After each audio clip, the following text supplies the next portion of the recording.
Lottery വെക്കുന്ന ഒരു ആടിന്റെ അടുത്തേക്ക് വന്ന് ഭക്ഷണം കഴിച്ചോ ചോദിച്ചു. ആട്ടം പറഞ്ഞു ഇല്ല, ഭക്ഷണം കഴിക്കില്ല.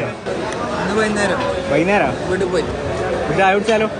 ചായ ഇപ്പം കുടിച്ചു കൊടുക്കും. അയ്യാ, ഇപ്പൊ ഒരു ലോട്ടറിക്ക് എത്ര കഴിച്ചാ? ലോട്ടറിക്ക് 50.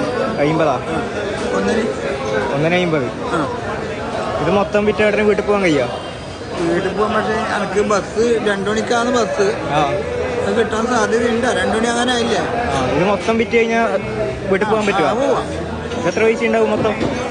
നോക്കട്ടെ, 10 ടിക്കറ്റാണ്. 10 ടിക്കറ്റ് 500 റുപ്യ. അത് മൊത്തം ഞാൻ എടുക്കട്ടെ? എടുത്തോ, നോക്കട്ടെ. 10 മൊത്തം വിറ്റാ വീട്ടിൽ പോകാൻ കഴിയില്ലേ? ഉറപ്പല്ലേ? എന്നാ ഇത് മൊത്തം ഞാൻ എടുക്കാം. ഗൂഗിൾ പേ ഉണ്ടോ? വീട്ടിലുണ്ട്. ഈ ആട്ടൻ എന്നോട് പറഞ്ഞത് ഈ ലോട്ടറി പീടിയിൽ ജീപ്പ് ചെയ്ത് കൊടുത്തു കഴിഞ്ഞാല് എനക്ക് പിന്നെ ലോട്ടറി വാങ്ങാൻ പറ്റുന്നത്. ഹാപ്പി അല്ലേ? ഇനിയിപ്പോ വീട്ടിൽ പോയി കൂടെ? ഏട്ടനെ ഞാൻ മുംബൈ പരിചയപ്പെട്ടിയാണ്. മുംബൈ പരിചയപ്പെട്ട സമയത്ത് ഈ ഏട്ടന് മൊബൈൽ കംപ്ലൈന്റ് ആയിരുന്നു. ഇവിടെ പറഞ്ഞു മോനൊന്ന് എൻ്റെ ഒപ്പം വരുവാ, ഈ മൊബൈലൊന്ന് ശരിയാക്കാൻ വേണ്ടിയിട്ടാന്ന് പറഞ്ഞു. ഞാൻ ഈ ഏട്ടൻ്റെ ഒപ്പം ഷോപ്പിലെല്ലാം പോയി അത് കഴിഞ്ഞിട്ട് മൊബൈലിൽ ശരിയാക്കി.